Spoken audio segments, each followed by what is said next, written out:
তো দেখো আজকে গাজরের হালুয়া বানাচ্ছিলাম বাড়িতে, তাই ভাবলাম তোমাদের সাথে একটু রেসিপিটা শেয়ার করি। তো দেখো এখানে গাজরগুলোকে আমি কুড়িয়ে নিয়েছি। তো দেখো এখানে কড়াই গরম হয়ে গেছে, এর মধ্যে আমি ঘি দিয়ে দেবো। তো দেখো আমার কড়াইতে ঘিটা গরম হয়ে গেছে, এবার এর মধ্যে গাজরগুলো দিয়ে দেবো।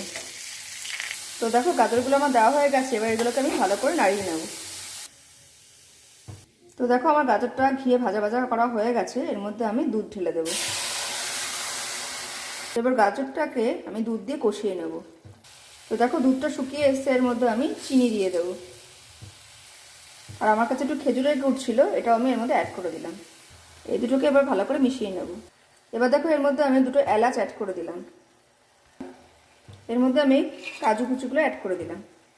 এবার এর মধ্যে আমি আগে থেকে একটু ক্ষীর বানিয়ে রেখেছিলাম, এটা অ্যাড করে এটাকে ভালো করে মিশিয়ে নেব। তো দেখো সবগুলোকে ভালো করে মিশিয়ে নিয়েছি, এবার রান্না করব। তো দেখো গাজর হালুয়াটা রেডি হয়ে গেছে।